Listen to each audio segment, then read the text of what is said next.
Hello, everyone, and welcome to Pipes with Augustine. If you don't know me yet, my name is Chris Jasper, and yes, I am pretending to smoke with an empty pipe, which is very sad. Why is it empty? Well, I'll explain that later, but boy, it does smell beautiful. Last week, I released my interview with Father Ripperger on discussing the topic of artificial intelligence. Of course, this is the second interview on this new podcast channel here. And there's been a lot of comments that have come in. And today I would like to review some of those comments. Some of them are nice, some of them not so nice. And I would like to review some of them and answer some of the statements that have been made and some of the somewhat comical misconceptions also that have been made. So I just want to clarify some of those. And basically, the comments will be broken down into three basic topics or addressing points. Quality or lack thereof of the interviewers, that is myself and my friend Eric. Second, am I trying to get into Hollywood? And third, am I trying to copy or compete with Pints with Aquinas? Answers to all of these are coming right up. First, let's take a look at some of the nice comments that were received. Just three short ones. From Andy Copeland, 7051. Guys, this was a fantastic interview. You picked a great guy to speak on this stuff. Thanks for sharing. Can't wait to see what y'all do with this. Keep going. Thank you very much, Andy. Second, Renee Montalvo, 6538. Great episode. I really look forward to this channel's future content. Thank you. So do I. And from Joe Wagner, or maybe pronounces it Wagner, 8139. Gentlemen, that was an excellent 1 hour, 24 minutes, and 35 seconds. Thank you so much, and thank you. Okay, now for the negative comments. There's a variety of different types of negative comments that have been posted, some disagreeing with Father's assessment, with Eric's assessment that AI is in and of itself fine, but what is wrong is that man's propensity to use it for evil. There are some of the comments that have been made that saying, no, that's wrong. AI just is bad in and of itself. I'm not addressing those comments. The comments that I'm addressing here are those which have been directed at myself and my friend Eric about our lack of quality as interviewers. From Misty Violet, 3825, quote, "It was painful to listen to the host's unprepared questions for Father R. Hosts must at least prepare their questions in advance, and they can modify it as needed during the actual interview, but at least have a rough draft, exclamation point. This was an amateur interview, but hopefully it will improve with time and more preparedness from the hosts." Yes, I hope it will improve too. Thank you. Second, planeta.comets_2031. What a wasting of time for Father. These two need to do their homework before they invite great figures such as Father Ripperger. Yes, he is great. And I will talk a little bit later about my relationship with him. It is an interesting topic, and Father, as usual, brilliant, even with these two very unprepared gentlemen. I want to draw your attention to these comments where they keep mentioning the point of being unprepared. Talking about intention and application, for one moment I thought, triple question mark, are they serious? Times 100, and picking on trads was not a strategy, guys. Sad face. I'm going to come back to that point. And third, SM Baron. Too many ahs. Really? You guys might work on proper speech. Okay. So the majority of these types of comments, there's more than just these, but the majority of these types of comments are addressing the fact that I and my friend Eric are terrible interviewers, and there's a lot of ums and ahs. Okay, about the ums and ahs. Well, first, let me back up. Okay, about being terrible interviewers. I am not, an experienced, skilled interviewer. I know that. And I don't try to present myself as one who is skilled and experienced. Take someone who is skilled and experienced. Matt Fradd, for example. Jordan Peterson, Michael Knowles, etc. They are very good, excellent interviewers. But do you think they were as good as they are now when they did their first interview? I highly doubt it. They probably weren't as good then as they are now. But you have to start somewhere. I have only done a handful of interviews in my life, beginning 3 years ago, doing my very first interview with, again, Father Ripperger. And that was a terrible interview. I'll get into that, just briefly explaining. I've only done a handful of interviews. I know I'm not a great interviewer, but in a certain sense, that's fine. It's okay. Because you got to start somewhere. And how do you get good at it? By practicing, by doing it. And if you just wait until you are good, well, you're never going to get around to it. And you're not going to get good unless you actually do it. So, yes, not a skilled, experienced interviewer like those others. But I'm just trying to do the best I can. And every time you do it, the better you get. And hopefully I will improve with time. In regard to the ahs and ums, some ahs and ums is just normal. That just occurs in normal speech most of the time. I don't think I had that many in this interview. Maybe I did, but I don't think I did. I do know that Eric had a lot of ahs and ums, partially because I think that's kind of just how he normally talks, but also I am an inexperienced interviewer, and even less so is Eric. I think this may have been his very first interview.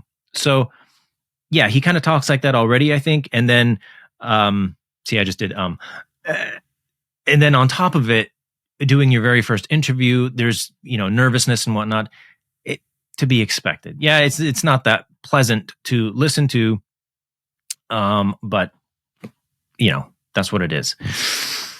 But I want to go back to this point here. Actually, I'm going to go to this point here where picking on trads was not a strategy, guys. I wonder, there was only this one individual who made that comment, but I'm sure there are others who maybe thought that too. I don't know why, because quite frankly, we are trads. I don't consider myself a trad. I simply consider myself a Catholic who upholds the entire teaching of the church, not just one segment or sector from one time period or one particular pope and council or whatever, the entirety of the teaching of the church. I'm not a sedevacantist. Pope Francis is the pope. However good or bad he may be, he's still the pope. There's the magisterium. We embrace the entire teaching of the church. I do attend a traditional liturgy. I go to Parish of the Fraternity of St. Peter. But I'm simply a Catholic. I don't know why this individual thought we were picking on trads, because it was simply stating, here's this phenomenon I recognize. There's a lot of people who are trying to get back to the land, myself included. I live off grid. And I see this movement primarily taking place within traditional Catholic communities among the Catholics. Protestants do this too and whatnot, but among Catholics, I see it primarily among traditional Catholics. And, there's this common view. And is that a good view? Is it a bad view? What's the balance there? And that was the question. I don't see how that's necessarily picking on trads. Same thing in regards to the question on movies. There's this common, this mindset, which I see most common among traditional Catholics, at least Catholics that attend the traditional liturgy, and simply asking, what's the balance there? What's the right kind of the way to view it? It's not picking on trads. But anyway, and as for being prepared or unprepared, I find this a little bit amusing because there's multiple comments of saying the interviewers are unprepared. And it's not the first time I received that. there's plenty of comments like that on the very first interview I did with Father Ripperger about Gregorian chant. My other channel is Gregorian Chant Academy, where I teach Gregorian chant and make recordings. So I interviewed him there 3 years ago on Gregorian chant. That was a terrible interview on my part. It was my very first interview, and it was an extremely hectic day. Everything was going wrong that day. But there was so many comments of people saying, oh, he was so unprepared, and it's embarrassing and whatnot. But with that interview and this interview, if you're actually paying attention, it's very clear that it was prepared and there was a list of questions. For example, in the first interview on Gregorian chant, just so many things were going wrong that day. The interview almost didn't even happen. Nothing seemed to be going right. I was super stressed out, and I wasn't able to get my questions printed. Finally, when we did get connected, I was trying to settle my mind and calm down and whatnot, and remember my questions just off the top of my head because I couldn't get them printed. But if anyone was paying attention, it would be very clear and obvious that I did have a prepared list of questions, because at one point, when I forget one of my questions, I'm sitting there, I'm trying to remember my question. What is it? Father jumps in and says, well, I have your list of questions here in front of me. Would you like me to read it? And I say, yeah, sure, go ahead. And he reads the question that I had prepared and sent to him in advance. Obviously, somebody's not paying attention when they say, I did not have a prepared list of questions. Plus, it's also explained in the description of the video. Same thing here. Was I prepared or unprepared? I did have a prepared list of questions. And if anyone is paying attention, you would see that Eric and I had a notebook with us. Eric had it most of the time. As far as his preparedness goes, I can't exactly speak to that. I know that right before, as we were getting the interview set up, he was jotting down ideas and questions in the notebook, which he was holding on to most of the time. And if you're paying attention, you can see he's looking at it quite a bit. See, I just did an I had most of my questions were prepared and written down in the notebook. There were a couple of unprepared questions which did come up as a result of the conversation, but most of my questions were prepared. And in fact, a couple of times I grabbed the notebook from Eric and actually read from it. So yes, we were prepared, but there's a distinction here, a difference between being prepared and being skilled, experienced interviewers. Yes, we were prepared, but that doesn't necessarily mean just because you're prepared that you're going to be a skilled, experienced interviewer like Matt Fradd or Jordan Peterson, etc. You can be prepared and still be a terrible interviewer. So, yes, we were prepared. We were not picking on trads. And yeah, the ahs and ums were excessive, but that happens when you're doing it for your first time, for Eric anyway. And, nerves come up. Okay. So that deals with that. We'll go on to the second topic now. Am I trying to get into Hollywood? Are we trying to get into Hollywood? Well, this kind of comes up because in the very beginning of the interview, we mentioned that we had, we've known each other since we were little kids. We went to film school together. He graduated with a degree from Long Beach University in film and media. I graduated from the New York Film Academy in Hollywood in acting. And at that time, that was back in 2008. At that time, yes, I was trying to get into Hollywood. But shortly after I graduated, for a number of different reasons, both practical and spiritual, I decided not to pursue that anymore and instead to pursue sacred music. Eric, after he graduated, I think in 2009, he went on to join Act One, and he tried continuing to pursue that for a while. Of course, nothing ever happened. And then this year, we finally started working together, just making short films for fun. Does that mean, we still have a passion for filmmaking and storytelling, does that mean that we're trying to get into Hollywood? No. I'm just going to read this comment here there because that came up. It was explained in the video that we are, making this short film, which the particular short film mentioned was about, dealing with AI and abortion.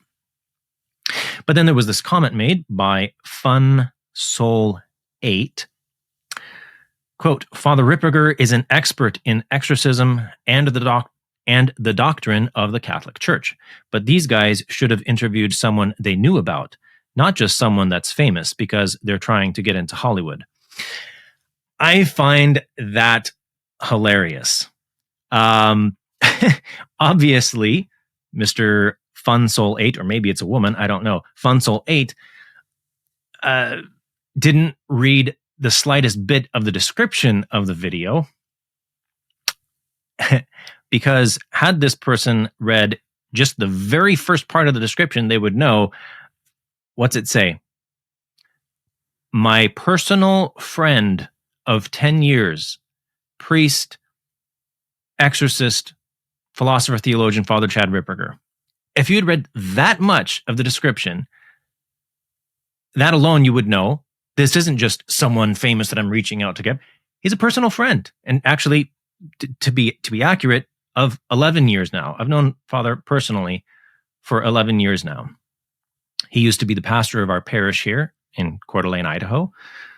So I've known him personally for 11 years now. He's not just some famous person trying to get into Hollywood. One, he's not just some famous person. He's a personal friend. And two, we're not trying to get into Hollywood.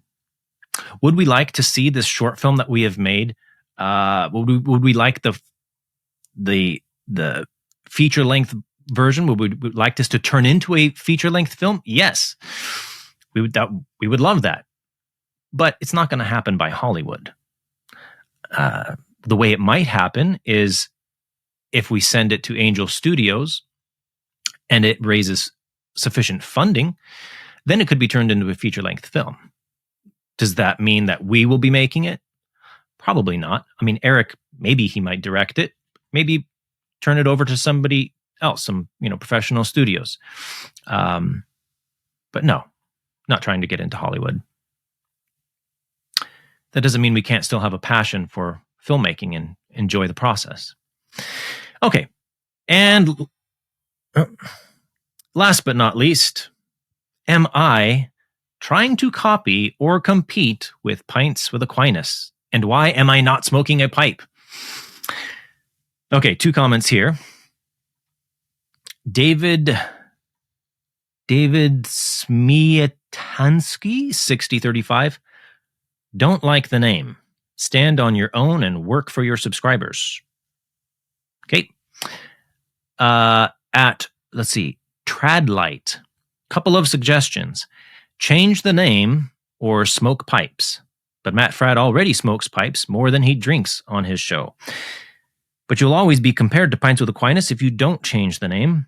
And that's an uphill battle you don't need or want and likely won't win. Okay, first about the pipes.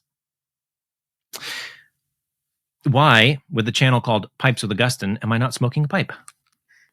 Well, the answer is very simple. I'm in a small room which does not have an exhaust fan ventilation built into it. If I were to smoke in here, it would get extremely smoky very quick. So that solves it right there. I can't smoke a pipe, at least not in this room, which is my studio room. I eventually hope to have an exhaust fan installed once I have the money saved up for it, and then I would be able to smoke my pipes in here. But until such a time, I have to simply dream about it and smoke my pipe when I'm not doing a show. And then what about the name? Pipes with Augustine. Am I trying to compete with Pints with Aquinas with Matt Fradd? Am I trying to copy him? No, not at all. In fact, the first interview I did with my dad on the history of communism and whatnot, very first thing I stated in there was, I am not trying to copy Matt Fradd's Pints with Aquinas. I I like Matt Fradd. His show, Pints with Aquinas, is probably my favorite Catholic podcast. So, Matt, if you happen to be watching this, I am not trying to copy you, not trying to compete with you. I enjoy your show, and I consider Pints with Aquinas more of a inspiration. I'm not trying to copy or compete, but you see, this is not my full-time job. My other channel, Gregorian Chant Academy, is my full-time job. And as of a few months ago, I merged my company, the Chant Academy, with Floriani Sacred Music, which is a 501c3 nonprofit. So now Gregorian Chant Academy is one and the same as Floriani, kind of two different divisions, different projects, but one and the same organization. That's my full-time job. This is something I just do on the side. When I have topics that I would like to interview, topics I would like to investigate with a particular person to interview, then that's what I have this channel here for. This is more of just like a hobby for me. And I'm not trying to compete with anyone. So why choose the name? Well, I enjoy pipes and cigars. I really like St. Augustine. I like Thomas Aquinas too, but I like St. Augustine. And actually, when I was trying to think of a name for this channel, I was thinking of something more along the lines of, something with Chesterton, or, Tolkien and C.S. Lewis, the Inklings, or maybe some Chesterton, Hilaire Belloc, going along those routes. And I was thinking, I don't know. I thought I wanted to have something to do with pipes. And I wanted to be Catholic. This is a primarily Catholic thing. And so then I was thinking, hey, St. Augustine, he's one of my favorite theologians and philosophers. Pipes with Augustine. And it's kind of a play, or a play on Pints with Aquinas. I'm having a blank on the word that I'm trying to think of here, but that's all it is. It's just having fun with the name. I enjoy pipes. I enjoy St. Augustine. Just like I also enjoy good quality beer and coffee. So yeah, just because I pick a name, a playful punny name, doesn't mean that I'm trying to copy someone. So that's all this is. This channel, this has nothing to do about me. This channel, the interviews has nothing to do about me, not even with the guests. What is this channel about? What is the purpose of these interviews? It's really seeking, it's a love of truth. It's a love of knowledge and truth, and seeking for that knowledge and truth and beauty. That's what this channel is about. Having questions and interviewing well-educated and respected persons who can help answer those questions. Seeking knowledge and truth. That's what this channel is about. And hopefully, despite my lack of skill and experience as an interviewer, the content will hopefully be good and help you and all of us, so that we can learn that knowledge and truth and learn how to apply it in our everyday lives, give glory to God, sanctify ourselves, and help convert our fellow neighbors and convert our culture in the world, and bring all souls back to Christ. That's really what this is about. So anyway, I hope this answered your questions, and any questions or concerns you may have had that you did not voice. And please, if you can, like the video, subscribe. I hate asking that, but it is what helps the channel. And also, if you can, subscribe to Pipes with Augustine over on Spiritus TV as well. If you can, subscribe there as well, because it's the Catholic alternative to YouTube. Who knows when this content here, or this channel, could be taken down. And Spiritus is a good backup there, and help, support other Catholic companies. All right. Well, thank you all very much. And next up, the next interview I will be doing is with my good friend, Ryan Grant, the founder of Mediatrix Press. Hope to be doing that sometime in December. And we'll have that up as soon as I can get it ready. Thank you all very much. God bless and take care.